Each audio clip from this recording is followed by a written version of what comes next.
welcome to Energetic Update for this week, Monday, the 26th of August, 2024. I actually had an email the other day saying, I haven't been getting your emails.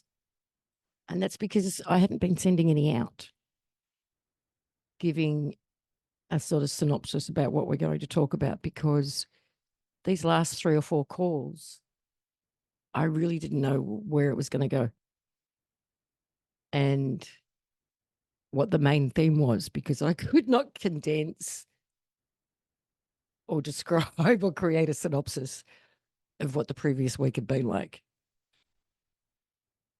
And it was only sort of late last night and early this morning that it's starting to actually kind of coalesce about where we are.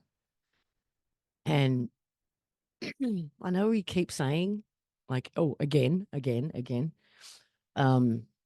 that we've sort of moved or we're in a new space or what have you, but it does feel like that again. And it's been I talk about this place of tension when we're letting go of the old and we haven't quite landed in the new, and it's this place of tension, and not everybody handles this place of tension very well. But it feels like that's where we've been again for the last 2 or 3 weeks, and that we really, truly are in a completely new, not new, old, original, energetic environment, but it's like the old is still just being projected onto it. And whether that's us doing it through programming and habit, or whether that's being controlled so that it slowly changes for the sake of our minds, I'm not sure, but there are moments of absolute magic. The first night I think it was the first night that we spent in the new house, we were outside looking up at the stars and there was so much movement. It was like hysterical.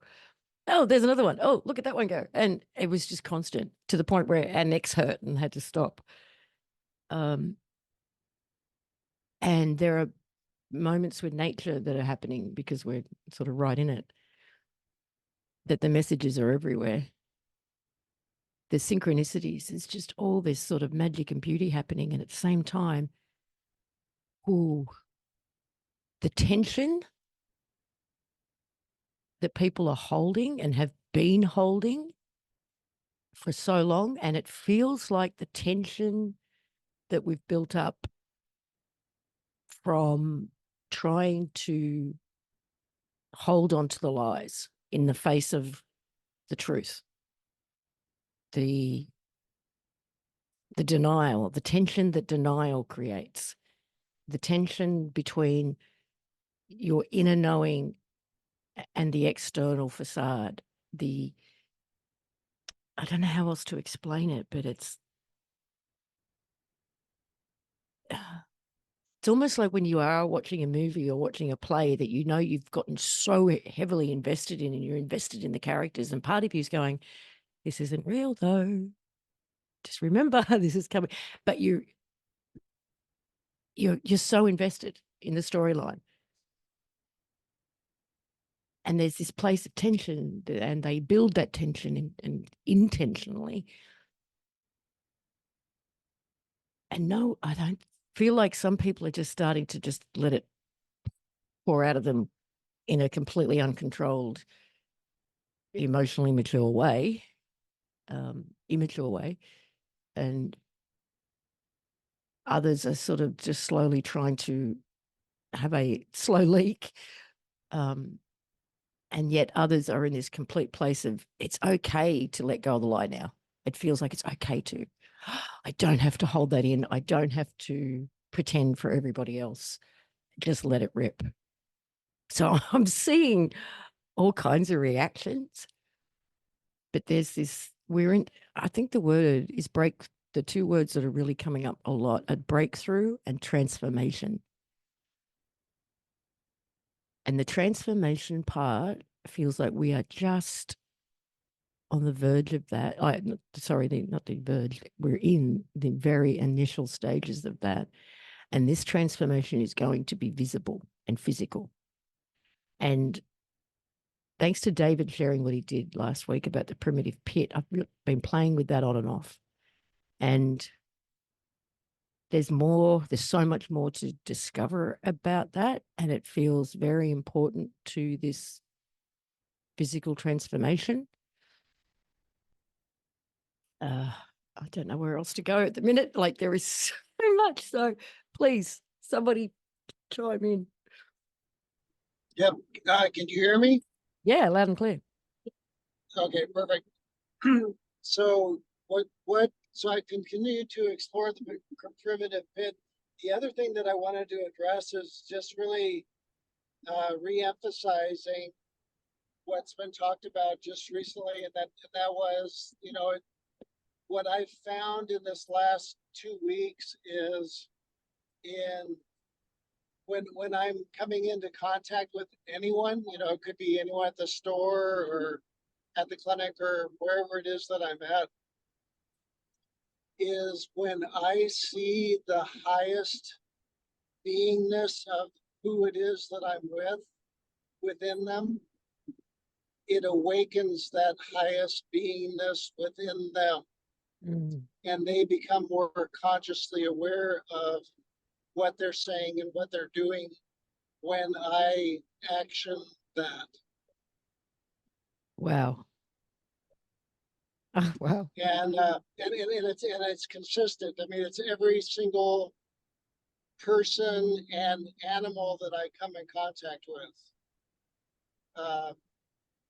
Cats, dogs, horses, but every person as well. As I just am in that state where I just really see that highest being within themselves, and then it awakens them from a sleep. It may be just for that moment, but it's a seed that gets planted. And it's been amazing to watch. Well, have you had an opportunity maybe with people in the clinic where they've come back and given you feedback? Like, was it just in the moment, or did you actually activate something that then stayed awake, so to speak? It's something that's activated within them. And so there are two things that are happening with the primitive pit.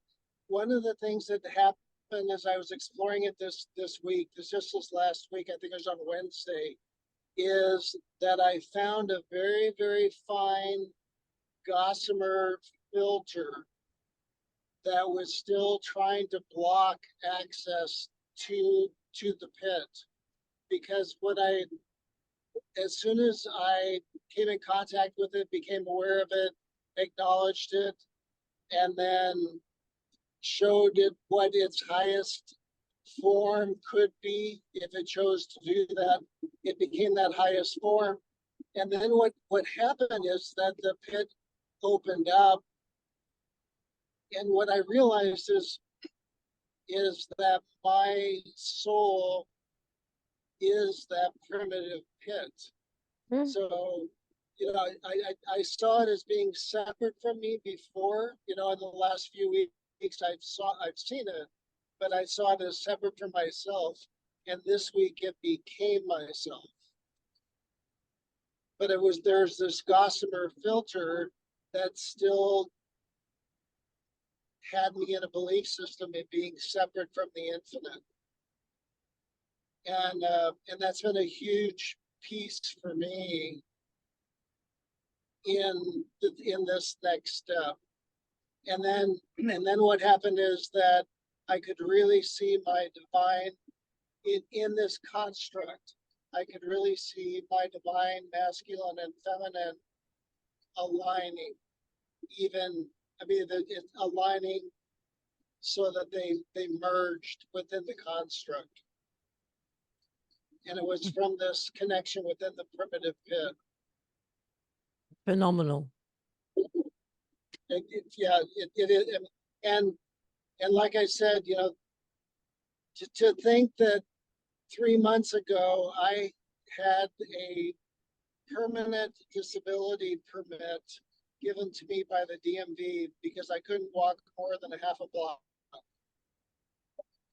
And now I'm actually beginning to jog and hiking 6 miles and very, very active compared. I mean, I thought about that today. I go, you know, it was just 3 months ago that I was given a permanent disability permit.